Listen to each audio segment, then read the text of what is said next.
kerja, aku suka cek handphonenya. Terus ada WhatsApp dari ibuku. Akhirnya situ ada chat, nanti ngelawan geh biar enak, jangan diem aja. Dan aku bilang, ini kamu maksudnya apa? Kamu berhubungan sama emak, direbut handphonenya, terus dihapus. Astagfirullah, hati aku, aduh, aku langsung nggak tahu aku harus gimana itu kak. Air mataku juga udah habis sekali nangisin Marismala. Aku kenal dia itu dari 2017 akhir kak, waktu masih sekolah SMA. Dari situ ya kita pacaran, terus 2021 bulan 4 kita nikah gitu. Nah abis nikah awalnya kita masih tinggal di rumah bapakku, karena sebelum menikah itu waktu 2020 aku pernah mergokin chat ya, bukan ngeliat secara langsung bahwa mereka itu udah pernah berhubungan badan. Kan aku pulang kerja dijemput kan sama dia, aku biasa kita ngobrol, aku suka cek handphonenya, WhatsApp-nya aku buka, terus ada WhatsApp dari ibuku, aku buka kan, mereka suka ngomongin apa sih gitu. Akhirnya di situ ada chat yang menurut aku lumayan mengarah ke kayak berhubungan seks gitu loh kak, kayak nanti ngelawan geh biar enak gitu, jangan diem aja. Walaupun aku belum pernah berhubungan kayak gitu, tapi kan itu udah nggak wajar menurut aku, ini apa sih gitu. Tapi aku masih diem kak. Aku baca lagi ke bawah, si laki-laki ngomong, katanya lagi apa, katanya, kata ibuku bilang lagi abis mandi, lagi pakai baju. Terus cowokku bilang katanya VC. Nah di situ ibuku bilang iya. Nah di situ aku nggak tahu terjadi VC atau enggak, karena kalau misalnya tidak terjawab kan ada tuh ya kak di situ, tapi tuh nggak ada tidak terjawab, jadi aku nggak tahu jadi apa enggak. Aku langsung marah kan ke dia, aku gak nyangka, deg-degan, itu aku tremor banget kak, deg-degan. Aku bilang, ini kamu maksudnya apa? Kamu berhubungan sama emak? Aku bilang gitu. Enggak dia enggak, katanya itu salah paham, direbut handphonenya, terus dihapus chatnya sama dia kak. Nah jadi kan aku kayak gak punya bukti kan gitu, untuk misalnya bilang ke bapak. Akhirnya aku ribut sama dia malam itu. Nah ibuku keluar dari kamar, bilang enggak, itu mah salah paham aja gitu. Nah dia tuh menurut aku tipe orang yang playing victim gitu kak, manipulatif. Jadi waktu itu kan aku marah, nggak terima, dia tuh kayak sakit gitu, batuk, terus napasnya sesak segala macem. Kan aku takut ya kak, takutnya dia nanti kenapa-napa, aku yang disalahin, sedangkan posisinya masih ada di rumah aku. Akhirnya ya udahlah, ya udah ya, aku percaya, maksudnya nggak apa-apa gitu. Ya udah akhirnya dia pulang malam itu, tapi aku masih nggak percaya kak, dalam hati kecil aku, ini tuh nggak beres loh gitu. Ya Allah, aku bilang, tunjukin kalau memang dia itu berbuat kayak gitu lewat jalur apapun, tolong ditunjukin ya Allah. Dan kalaupun memang aku yang salah sangka, tolong kasih tahu aku juga. Itu setiap sholat aku minta kayak gitu. Akhirnya selang dari hari itu, dia sakit kak, aku ke rumahnya kan, aku dijemput adiknya pulang kerja ke rumahnya, aku masuk kamarnya gitu kan, dia habis minum obat segala macem, aku duduk di kursi, dia tiduran di kasur. Aku bilang, aku minjem HP ya gitu. Aku maksudnya kayak mau nyari bener gak sih yang rumah aku itu. Aku buka WhatsApp-nya, nggak ada apa-apa gitu. Aku buka log panggilan di telepon biasa, nggak ada juga, maksudnya nggak telepon atau apa. Aku buka pesan biasa kak. Di situ ada pesan dari ibuku yang belum dibaca. Di situ ada ibuku ngechat panjang banget gitu. Dia bilang intinya dia memang berhubungan kayak gitu, nggak tahu diri loh katanya, udah saya turutin berhubungan kayak gitu. Tapi kamu bulan puasa ngajak saya berbuat gitu siang-siang. Itu panjang banget kan, kamu arah ibuku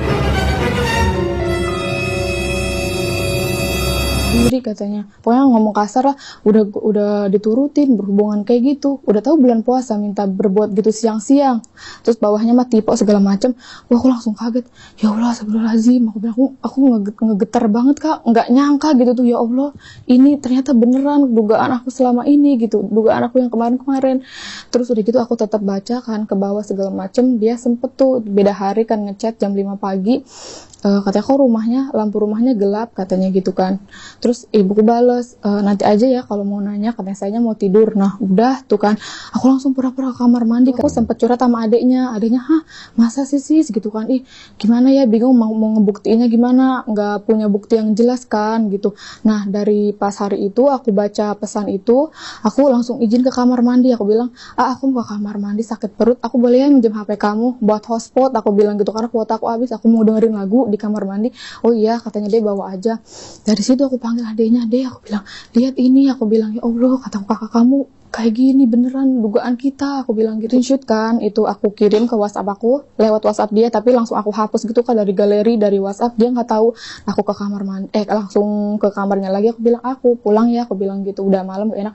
Udah tuh dari situ. Nah aku bilang ke bapak, Pak ini gimana maksudnya kayak gitu. Terus kata bapak, ya udah coba nanti dikumpulin. Tapi keluarga bapak tuh nggak ada yang tahu kak. Jadi kita kumpul berempat, aku, bapak, ibu, sama si mantan suamiku itu. Waktu itu orang-orang terawih kita ngumpul gitu, maksudnya biar jangan ada yang tahu gitu loh kak, kan malu ya kak, aib gitu. Kan nanya, ini ada chat ini maksudnya gimana gitu kan.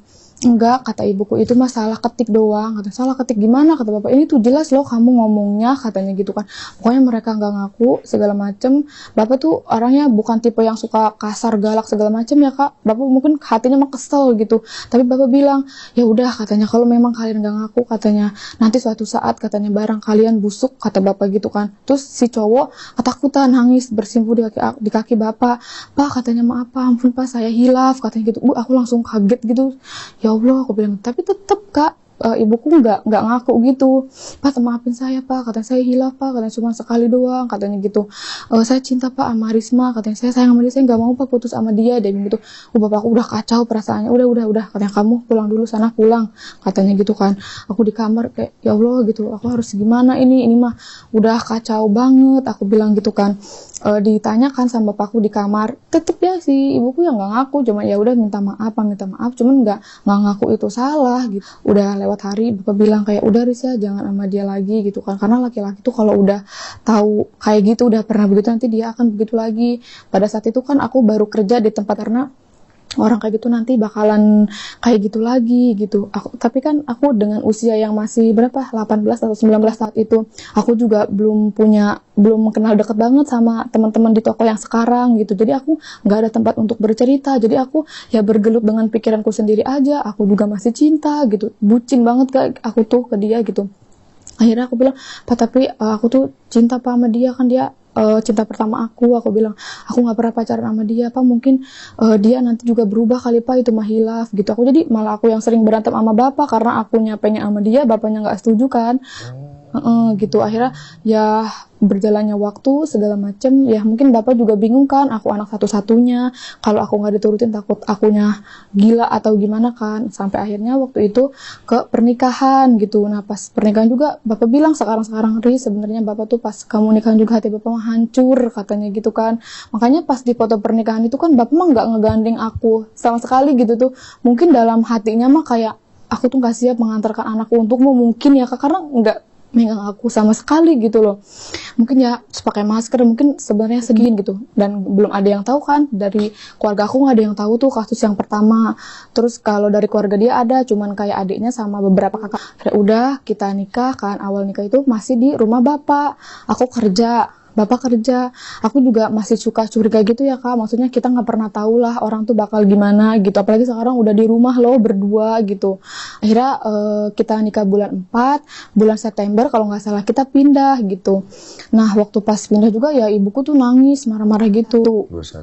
Gitu. Aku memang waktu nggak bilang sih aku mau pindah, jadi tiba-tiba aku langsung angkutin aja barang-barang gitu kan.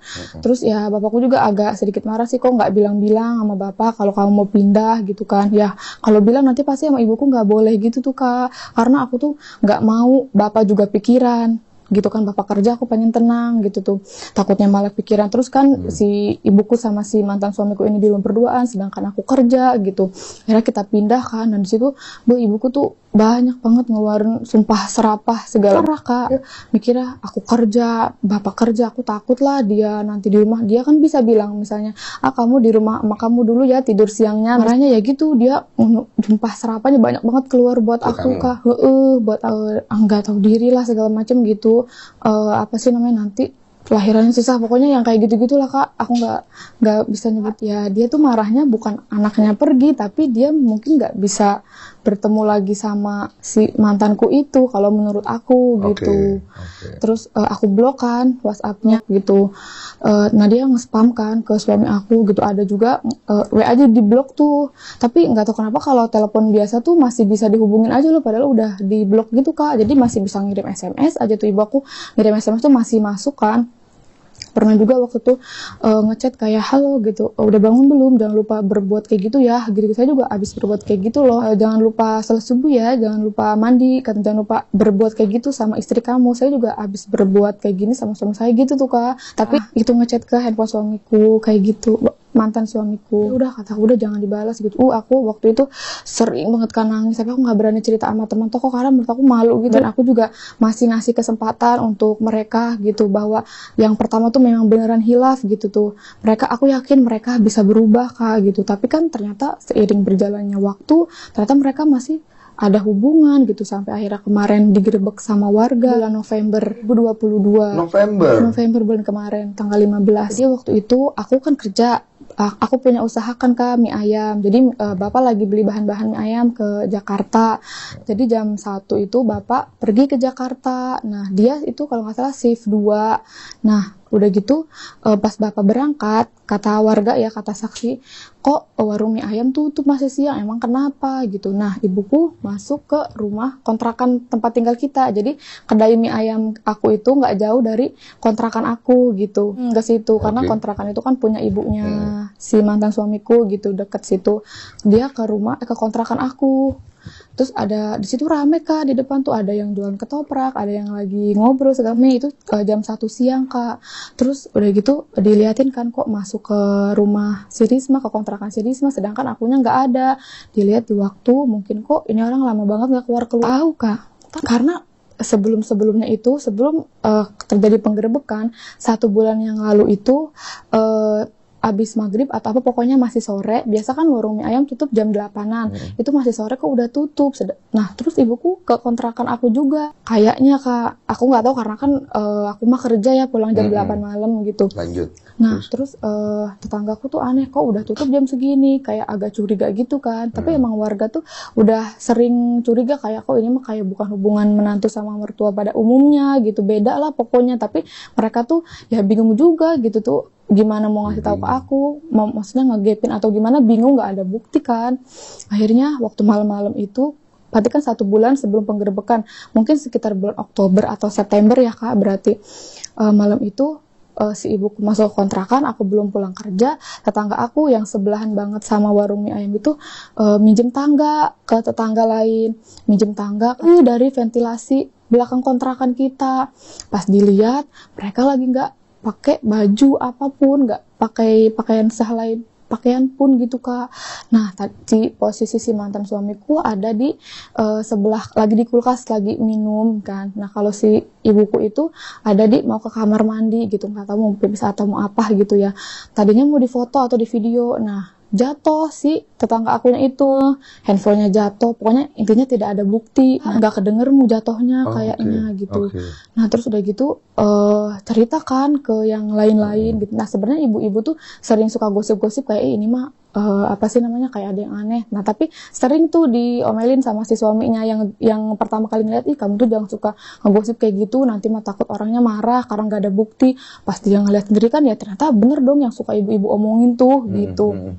Akhirnya ya ngomong kali ke tetangga-tetangga situ gitu, tapi gimana caranya ngasih tahu ke aku sama ke bapak dan ke keluarga, karena nggak ada bukti, nanti mah dikira kita fitnah. Tapi di situ nggak ada orang Kang gitu tuh, di kayak ruang tamunya juga nggak ada orang, pokoknya di situ nggak kelihatan orang, otomatis orangnya di kamar nih gitu kan. Terus didengerin aja tuh kayak ada orang lagi berhubungan suami istri. Wah ini mah katanya udah nggak beres katanya gitu kan. Muter ke depan tuh, diketok pintu nggak dibuka.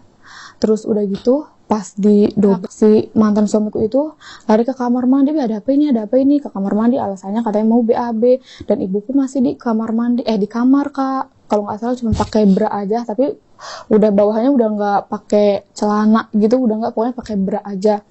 Terus dibilang sama ketua pemuda, kamu habis ngapain, katanya, maksudnya apa kayak gini. Maaf katanya, saya hilap. Nah dari situ si mantan suamiku kabur, dia Kak, pergi gitu. Enggak, sekarang udah ada sih. kabur kan dia tuh. Terus tadinya kan salah satu pemuda yang ngegerebek itu mau ngevideo ibuku gitu loh Kak, mungkin untuk bukti atau gimana kan. Ternyata ibuku bersimpuh di kakinya gitu, kayak tolong jangan divideoin. Mungkin dia juga shock, lemas juga, nggak nyangka akhirnya nggak jadi divideoin, nggak ada bukti. Misalnya aku nggak punya bukti secara nggak punya video atau foto lah intinya pada saat penggerebekan itu gitu. Nah jam setengah, aku belum tahu kan kali itu kejadian jam 1-an siang, aku nggak tahu, aku mah tahunya dia di rumah nggak kenapa-napa. Jam 2:30 aku telepon dia, nggak diangkat-angkat. Aduh kataku, apa dia masih tidur ya, takutnya kesiangan gitu loh Kak, nanti telat masuk kerjanya. Aku WhatsApp, kataku bangun, emang nggak kerja lama tuh beberapa menit. Terus dia bilang udah berangkat. Oh ya udah, kataku orang mah kalau udah sampai kerjaan tuh ngabarin kataku. Lain masuk gak dibales, chat istri mah nggak dibales. Ya deh maaf katanya gitu. Udah tuh pas abis sholat asar waktu itu sepupu aku nelpon kan. Aku kan bukan tipe orang yang suka ngangkat telepon ya Kak. Ada apa aku bilang kan, chat aja, penting banget, terus penting, tolong angkat dulu katanya, mau ngomong.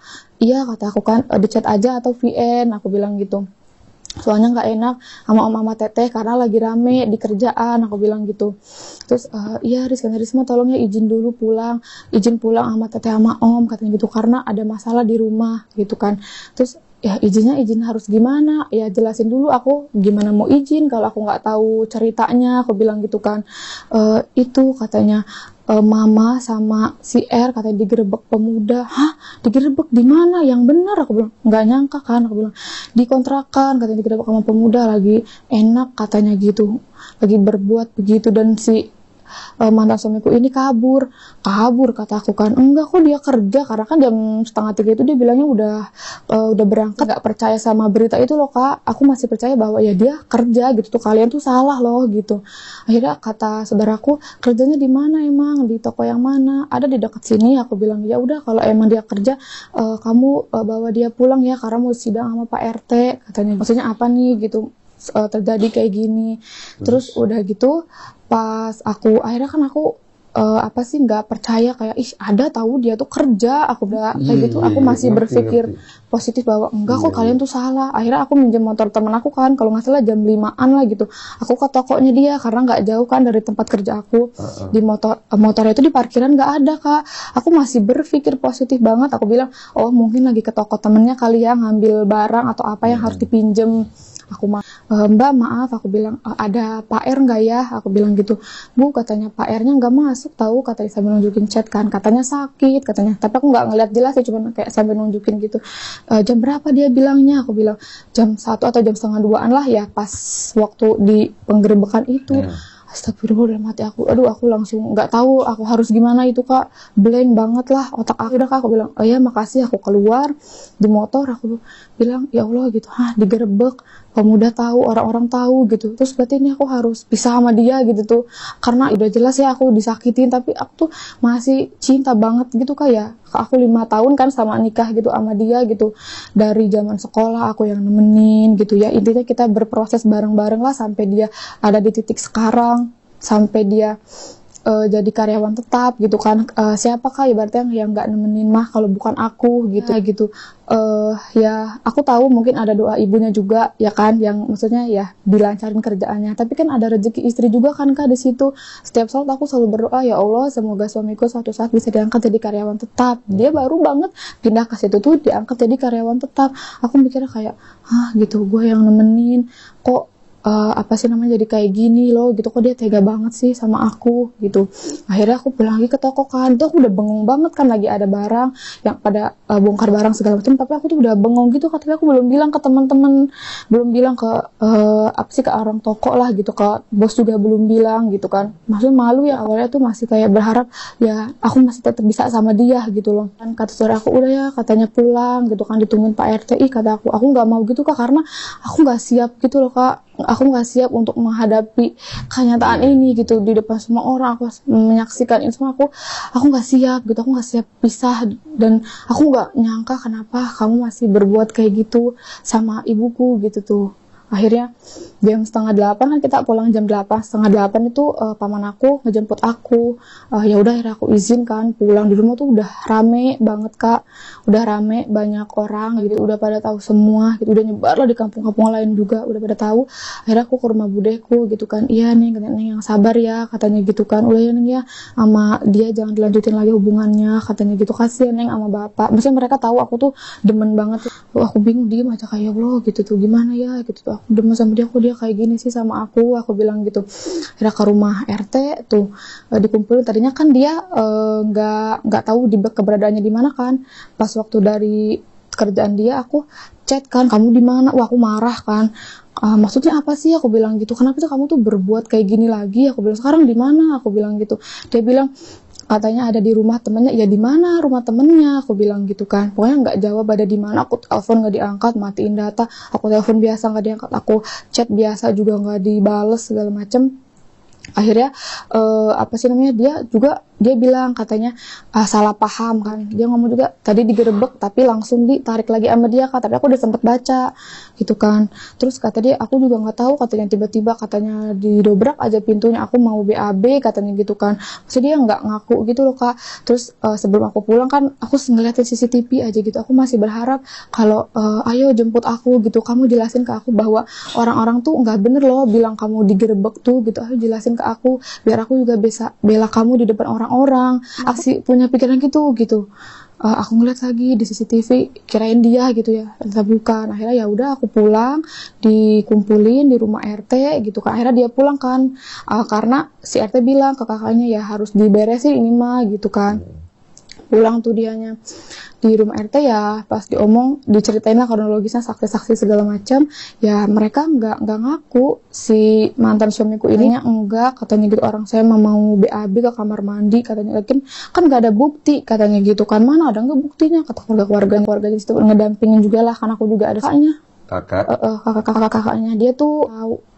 Aku sempat telepon juga kayak kamu di mana, aku bilang ayo temenin aku nyari kakak kamu, aku bilang gitu, karena dia digerebek, dia posisinya lagi nggak ada di situ, lagi main di rumah temen. Bilang yang nggak bisa pulang. Akan aku marah tuh ya, kata dia ya ini kan urusan rumah tangga kalian katanya, jangan libatin aku, kata dia bilang gitu. Ya udah tuh akhirnya udah nggak ada, masih ada waktu pas sidang nggak ada Pak, pas sidang hanya kakak-kakaknya aja gitu.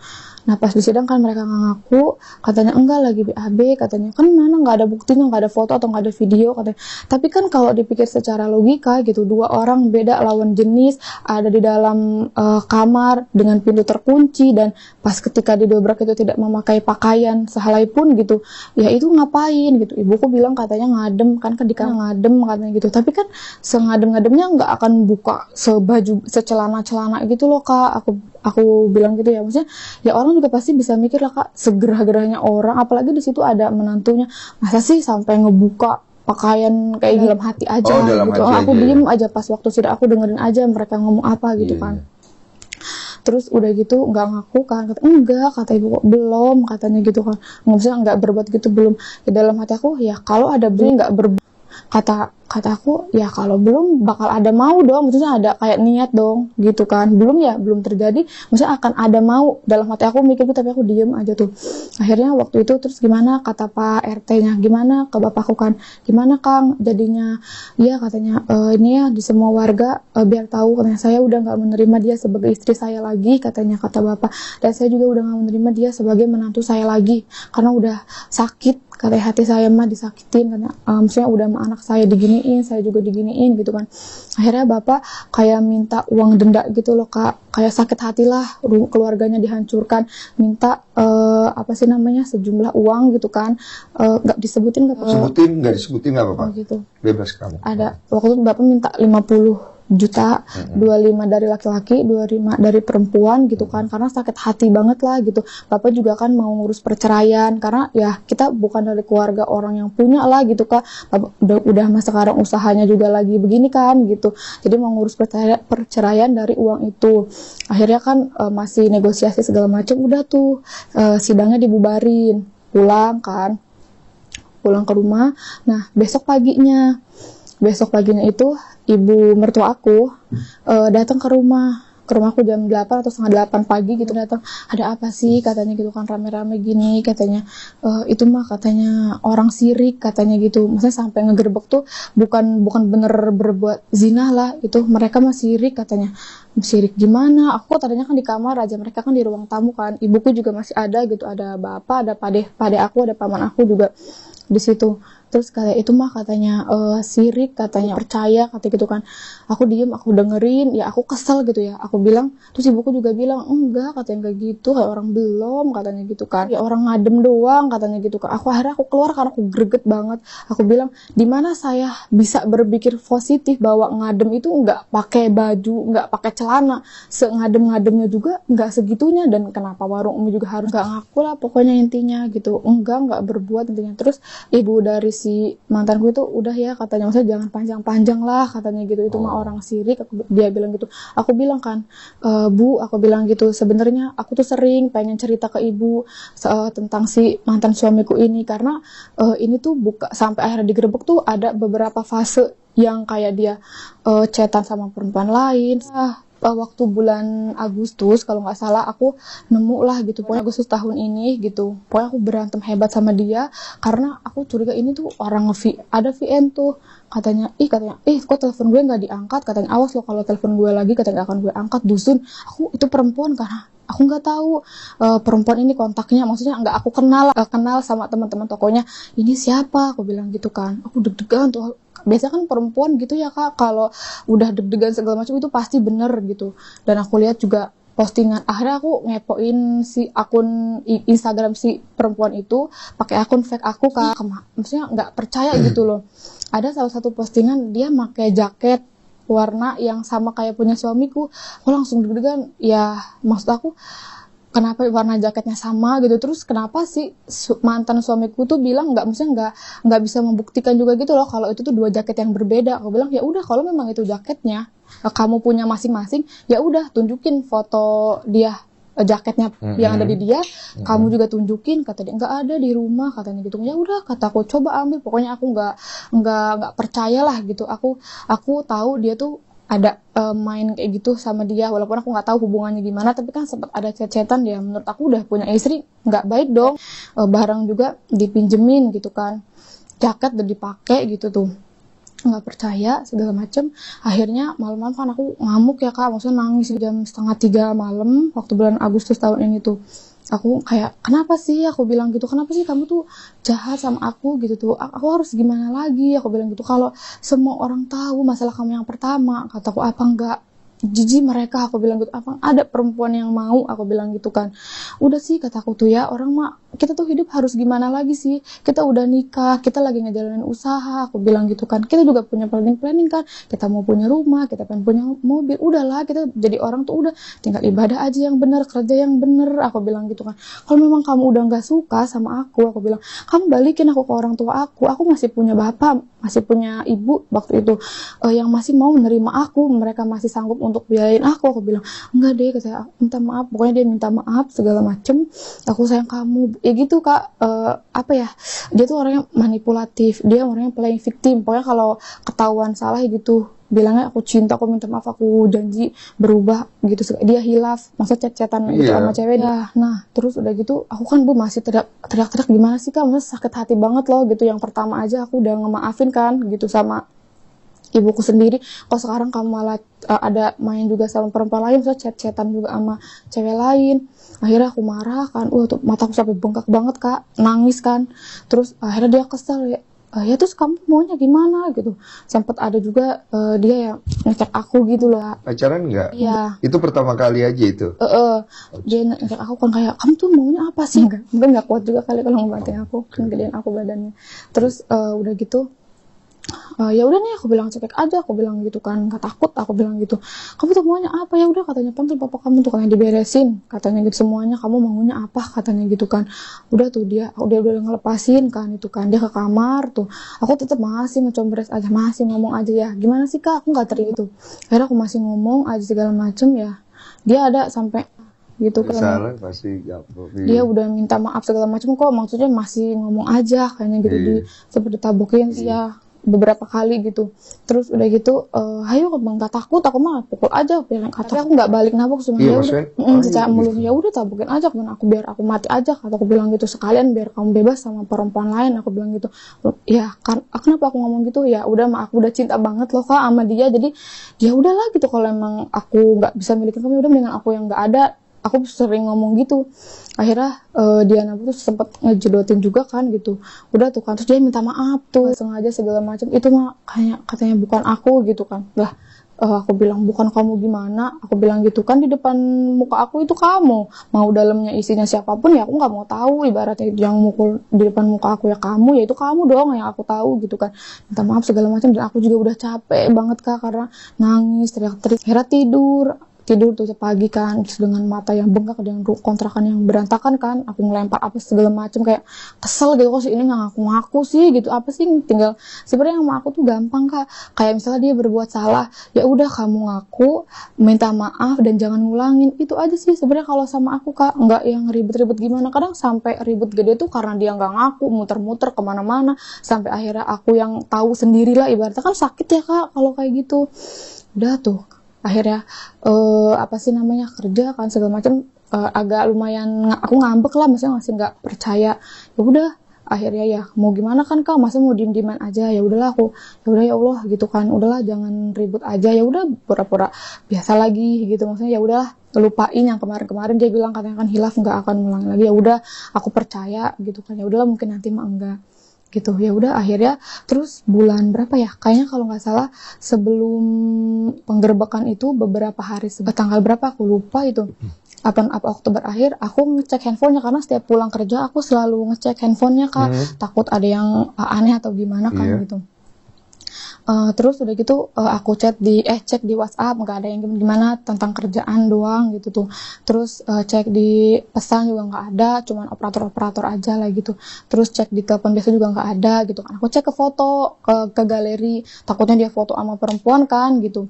Oh nggak ada, aku cek aman. Nah aku tetep kan ke bawah ngeliat, ini dia ada screenshotan apa nih, kayaknya ke screenshot sendiri, ke tekan atau gimana. Aku buka, di situ ada notifnya micet, katanya ditunggu ya. Kan micet kan suka orang-orang yang kayak gitu, mesen perempuan kayak gitu kan kak. Aku nggak tahu tunggu apa, dan aku nggak tahu pesannya kan, aku langsung marah kan, dia tidur, ditunggu ya kak notifnya. Itu kalau nggak salah jam berapa ya, hari itu siang jam 3 atau jam 2-an. Nah terus aku nggak bangunin dia, masih di kamar tuh, dia mah tidur, aku mau main HP ngecekin kan, juga malam jam 12-an gitu.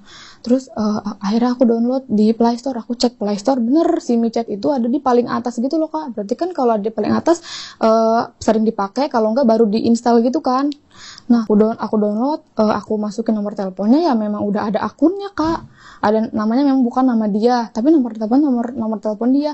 Kalau memang itu akun baru kan nggak bisa masuk kan kak, harus isi nama segala macam. Tapi pas aku masukin nomornya ya udah ada akunnya gitu, di situ ada pesan gitu tuh kak, kata dia bilang itu mah katanya bot, katanya maksudnya dari robot. Iya katanya gitu kan, pokoknya jorok gitulah, tarif sekian katanya gitu, lokasi nggak tahu gitu. Yang bikin aku yakin lokasinya memang dekat sama tempat kerja dia juga gitu loh kak. Bangun, aku bilang ini apa maksudnya, apa sih dek, katanya gitu, ini apa, mesen chat, aku bilang gitu, ngapain mesen. Aku bangunin orang yang ada di sebelahku kan, dia tidur. Enggak, itu mah kata dia, alasannya itu mah katanya lagi siang, aku habis main ke rumah temen di depan dekat kontrakan juga kan, itu mah teman aku katanya. Aku bilang, kok teman kamu? Aku bilang, kamu kan tahu HP kamu tuh udah penuh memorinya, kenapa harus handphone kamu yang dipakai buat ngedownload aplikasi? Aku bilang gitu, kenapa nggak mereka? Kamu juga kan udah punya istri, harusnya kamu juga bisa ngomong dong sama mereka. Meskipun memang misalnya itu teman kamu yang bikin akunnya, kamu harus bilang dong, nanti takut ini jadi bumerang buat saya, nanti istri saya marah kan, kamu bisa segala macem, maaf gitu. Enggak, pokoknya enggak mesen, dia bilang gitu kan. Tapi aku nggak percaya, itu mah teman aku. Teman siapa sih? Aku bilang, coba kataku, bawa teman kamu ke depan sini malam ini juga. Aku bilang, aku yang akan marahin dia. Kenapa alasan dia nyuruh kamu download aplikasi micet, aku bilang gitu kan kamu udah punya istri, aku bilang gitu. Dia nggak ngebawa si temennya kan gitu, playing victim. Pokoknya aku nangis tuh, teriak-teriak. Aku bilang aku kurang gimana lagi sih, aku bilang gitu kan. Aku kerja loh, aku bilang aku bantuin kamu, aku bilang aku kan nggak menghabiskan harta ibu kamu gitu. Kenapa kamu jahat banget sih sama aku, kenapa kamu tega, kan kamu tahu gitu tuh aku tuh cuma cinta sama kamu doang gitu tuh ya, kamu tuh separuh dunia aku bilang gitu. Kenapa kamu tega? Ya deh, aku minta maaf ya, aku hilaf lagi itu. Akhirnya aku capek kan Kak, udah teriak-teriak. Mungkin tetangga sebelah kamar mah udah sering kali ngedengar aku gitu kan. Aku bilang aku tuh capek, aku bilang masa aku harus teriak-teriak, aku harus marah-marah sih untuk nanya kebenarannya, aku bilang gitu. Sama aku tuh yang nggak ribet-ribet loh, kalau memang kamu salah, kamu akuin kesalahan kamu minta maaf dan jangan diulangin lagi, aku bilang gitu. Udah, aku bilang uang itu bisa kita cari, tapi kesetiaan itu nggak bisa dibayar pakai uang, aku bilang gitu kan. Ya dia, aku minta maaf ya, aku hilaf. Akhirnya aku juga capek kan Kak, teriak-teriak. Aku habis kerja, ya udah tuh tidur. Ya udahlah, aku bilang ya udahlah, mungkin itu mah dia lagi hilaf aja. Ya udah, aku maafin kan. Nah ya akhirnya yang tanggal 15 itu digerebek, sampai akhirnya ya Allah gitu tuh, bener ini aku harus pisah sama gitu. Aku Kak ya, karena waktu beberapa hari itu kan sebenarnya aku juga kalau aku ngikutin hati, aku pengen sama dia. Tapi aku juga mikir kan gitu, kalau misalnya aku balik lagi sama dia, otomatis aku ninggalin bapak kan, karena bapak udah nggak mau. Bapak bilang, Riz, kalau memang kamu mau balik lagi sama dia ya udah nggak apa-apa katanya. Tapi bapak mah nggak mau ikut sama. Baru cerai agama aja Kak, mau diproses, udah cerai pengadilan, udah cerai pengadilan. Tinggal nunggu akta cerainya aja gitu. Nah terus bapak bilang kan pas beberapa hari setelah penggerebekan itu, karena bapak tahu lah aku tuh demen banget sama dia, takutnya kayak yang pertama nanti aku balik lagi. Terus kamu katanya gimana kamu balik sama dia? Aku sambil tidur kan, sebenarnya pikiran aku tuh kacau Kak, kemana-mana gitu, aku nggak bisa tidur itu. Ya udah Pak, aku bilang nanti diurus aja cerainya. Itu bapak sampai nangis gitu tuh Kak. Alhamdulillah Riz, katanya makasih ya, karena yang pertama dari keluarga juga kan bilang kayak kalau misalnya kamu balik lagi gitu, dia mungkin bisa nggak berhubungan lagi sama ibuku misalnya, tapi kan tidak menutup kemungkinan untuk dia berhubungan lagi sama perempuan lain, nanti tetap kamu juga yang akan disakitin gitu. Apalagi kan yang kemarin aja sebelum penggerebekan dia ada yang micet segala macem kan gitu. Akhirnya ya udahlah, terus ya dia udah nyakitin aku lah Kak, buat apa aku ya. Dari dia juga nggak ada pertahanan untuk mempertahankan aku gitu loh. Emang awal-awal ada chat kan, deh aku pas awal abis digerebek, deh aku cerita sama kamu, aku nggak mau pisah sama kamu, dia bilang gitu kan. Tapi ya aku nggak bales lah. Menurut aku ya itu mah sering dia omong, itu mah dia bilang sayang, dia bilang cinta sama aku tuh ya hanya untuk menyelamatkan pada saat itu aja Kak, supaya masalah ini nih nggak melebar kemana-mana. Aku pikirnya gitu kan, kalau misalnya aku milih sama dia, otomatis aku nggak sama bapak, otomatis aku bawa ibuku kan, dan ya nanti ya mau nggak mau nanti aku harus misalnya tinggal bareng, dan itu tidak menutup kemungkinan nanti bakal terjadi lagi kan gitu. Akhirnya ya udahlah, aku mutusin untuk bercerai. Akhirnya aku konsultasi sama temen yang pengacara gitu kan. Waktu pas SMA aku kenal sama dia, waktu pas berapa hari ya, kalau nggak salah 2 hari dari kejadian. Oh ya, kan tanggal 15 itu tuh aku ke kontrakan kita, karena baju-baju aku kan di sana semua ya Kak. Aku sambil konsultasi, aku ditemenin sama bibi aku, temen aku, ya aku mau mandi, tapi sambil konsultasi ke pengacara juga. Aku harus ngambil maksud tindakan kayak gimana, aku bilang, karena kan aku nggak tahu aku loudspeaker kan. Oh iya dong, ditemenin. Nah aku lagi teleponan kan malam itu di kontrakan, kan udah nggak bisa dikunci ya Kak, karena si itunya tuh udah jebol gitu. Nggak lagi teleponan, ada suara motor, itu motor punya aku lah, aku apal suaranya datang. Langsung takut Kak gitu, padahal nggak tahu ya itu siapa, maksudnya belum tentu si mantanku juga yang datang, tapi aku udah takut Kak. Aduh, mau ngapain ini dia, aku bilang gitu kan. Aku matiin kan, Kak bentar ya Kak, kataku ada motor, aku takutnya itu si mantanku. Aku nggak mau lah dia tahu aku konsul ke pengacara gitu. Matiin, ternyata kakaknya 2 orang, perempuan sama laki-laki. Iya teh, kenapa, aku bilang gitu. Mau nyari baju si ini katanya. Oh dia ke kamar, aku kan aku di ruang tamu gitu kan, ada lemari, kata aku, teh kalau baju mah di luar, sambil aku buka lemari kan, teh tapi nggak ada tahu baju kerjanya. Aku bilang, apa udah dibawa ya sama dia? Aku bilang, soalnya perasaan aku mah udah aku gosok tahu. Dia nyari aja tuh ke dalam kak, nyari baju. Kataku atau baju mah di luar, jadi udahlah.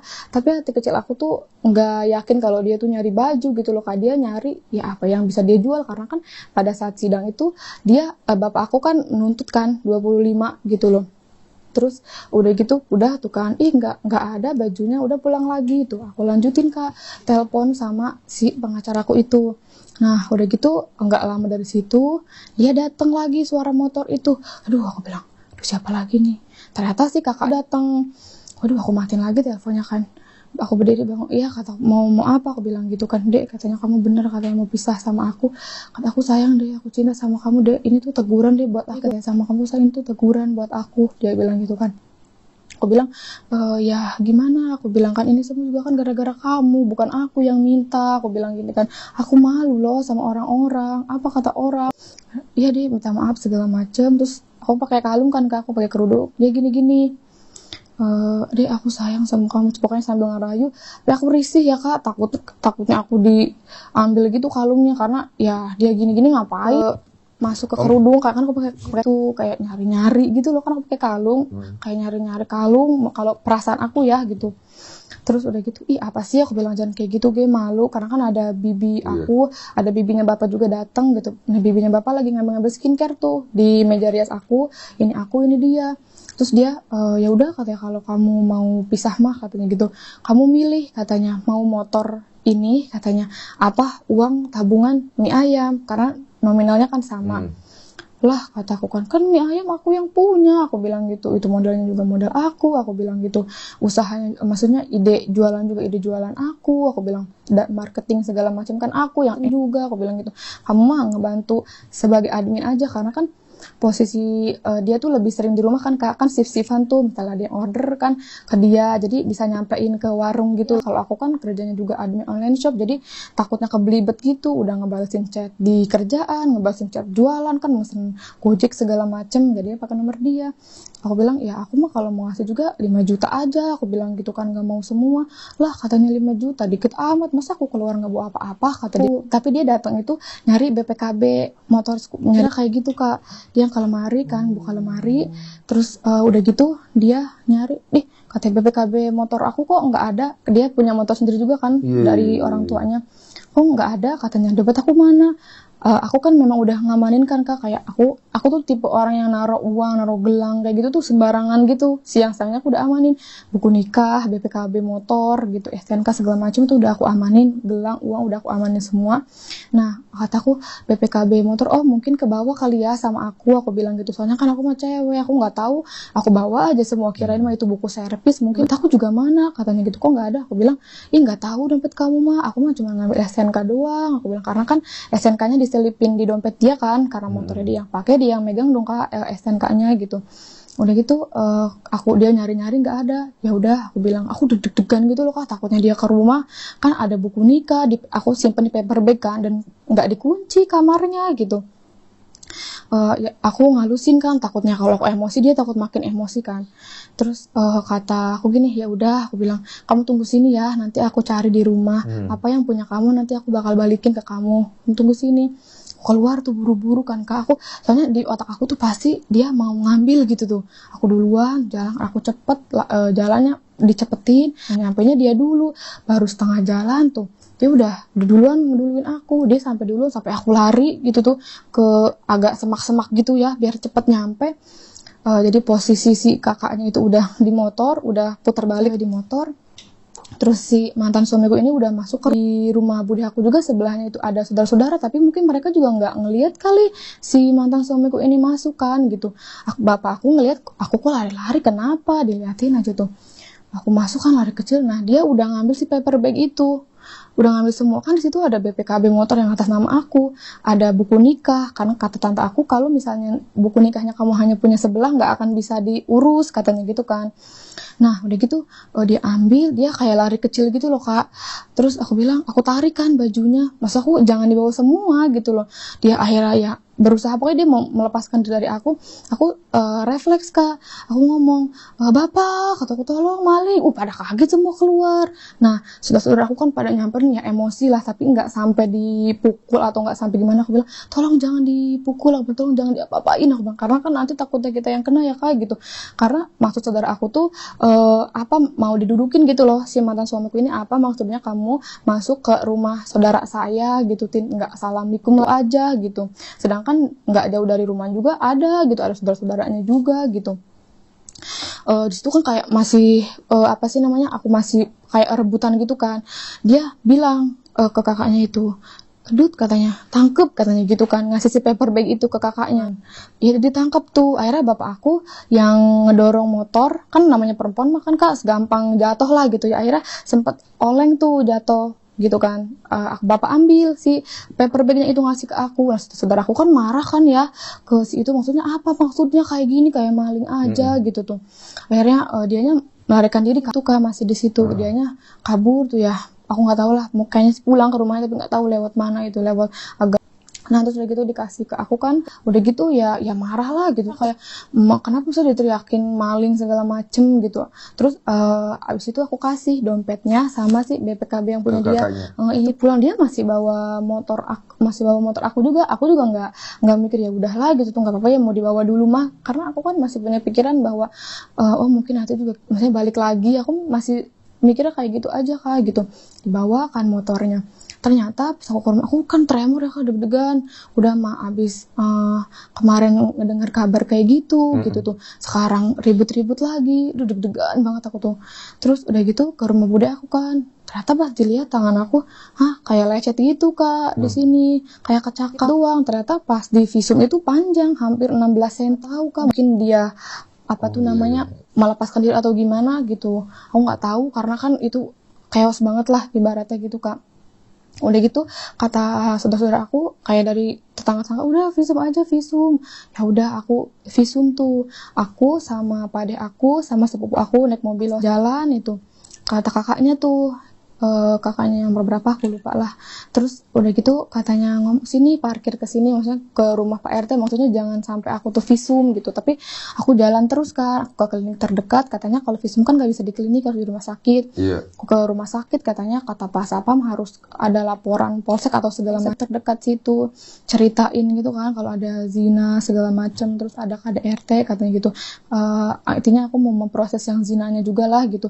Kata Pak polisinya bilang, kejadiannya kan kemarin ya gitu tuh, katanya kalau zina itu 1x24 jam untuk lapornya gitu Kak, harus visumnya. Saat kejadian penggerebekan harusnya mereka itu dibawa ke kantor polisi, nanti divisum, karena pembuktian zina itu ya harus dengan visum itu gitu loh katanya. Aku lemas tuh, kayak aduh gimana nih. Tapi kata Pak polisi, tapi coba aja konsul ke Polres, karena kan kalau di Polsek tuh nggak ada unitnya. Ke Polres aku pulang tuh kan, aku ganti, bukan sama pade sama sepupuku lagi, tapi sama ipar sepupu aku sama paman aku. Aku lupa itu kan, masih malam itu juga. Terus pas aku pulang itu ada ya saudara-saudara dia, maksudnya udah jangan dilanjutin gitu tuh, tolong minta maaf segala macam, jangan dilanjutin, jangan lapor polisi lah. Terus aku kan nggak mau kan, aku pergi aja tuh visum, berangkat ke rumah sakit kan, berangkat ke itu dulu ke Polres kan, mau ke Polres, mau konsul dulu. Terus udah gitu pas di jalan itu kakaknya nahan-nahan gitu, kayak misalnya jangan macem bilang konsul, iya katanya kalau KDRT itu kan maksudnya ada beberapa tuh tergolong yang masih ringan yang itu, karena kan kalau yang kayak sama itu mah udah kalau mau diproses juga ya paling lama kalau nggak salah 4 bulan atau berapa lah, pokoknya nggak lama, karena kan ada 2 golongan. Ini kan kamu masih bisa beraktivitas lain gitu kan. Tapi kata Pak polisinya kalau kamu mau visum nggak apa-apa, visum aja ke rumah sana, ke rumah sakit Bayangkara. Terus pas kata petugasnya, pas nyampe sana bilang, Kak katanya nggak bisa visum, ruang IGD-nya belum bisa dipakai karena lagi disterilin, bekas dipakai pasien COVID ini sekitar jam 1:30 malam. Oh gitu ya, kayak udah kan nanti aku kesini lagi. Pas pulang ke rumah gitu kan, aku belum bilang lah sama orang bahwa belum, tapi pas beres sidang. Nah udah gitu Pas pulang rame kan, ya kakaknya itu misalnya mohon-mohon lah jangan diproses segala macam, minta maaf gitu. Terus ya aku tetap aja nggak mau kan gitu, aku udah dihancurin, cinta aku udah dihianatin, aku juga disakitin juga gitu kan, semua orang tahu, ya aku malu, aku bilang gitu. Akhirnya kita sidang lagi ke rumah Pak RT gitu kan, udah yang kemarin dia belum beres kan, ini ada kasus baru lagi, kata Pak RT, aduh saya pusing gitu tuh, harus gimana. Tapi si yang bersangkutan itu, si mantan suamiku tuh nggak ada kak, sidang itu tuh malam itu nggak ada. Jadi abis sidang pertama, sidang kakaknya gitu kan. Terus udah gitu pas sidang itu gimana katanya kesanggupan yang kemarin bapakku minta 25, ya intinya mau ya mereka sanggup kan. Nah terus untuk kakaknya sendiri yang bilang udah ya katanya biaya visumnya diganti aja, dibayar katanya 2 juta.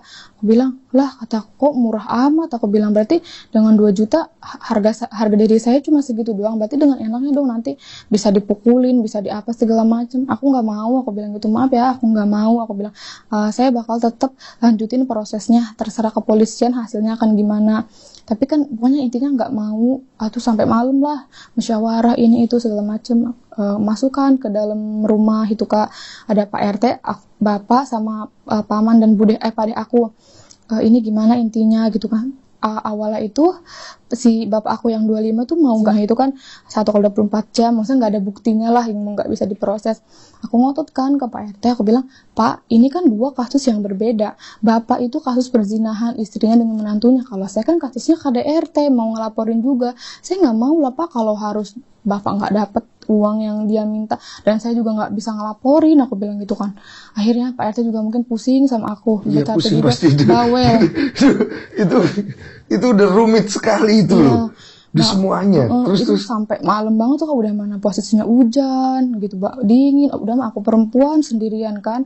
Terus udah gitu aduh ya pusing, keluar tuh. Nah akhirnya ada polisi yang dari polsek Curug itu, ya normal katanya, maunya terus kamu gimana Pak, aku bilang gitu, saya mau semuanya diproses, aku bilang gitu kan, yang KDRT ini katanya. Dia bilangnya ya kalau bapak mah nggak akan bisa diproses karena ya zina itu 1 kali 24 jam katanya gitu. Ini kan udah lewat kan dan nggak ada visumnya juga gitu artinya. Kataku ya tapi kan ada saksi Pak, aku bilang gitu. Ya udah tapi aku pokoknya mau tetap laporin yang KDRT ini, aku bilang gitu kan. Kalau memang mau diuangkan aku minta 100 juta, aku bilang nominal yang besar karena aku berharap dia nggak bisa bayar dan aku melanjutkan prosesnya gitu loh.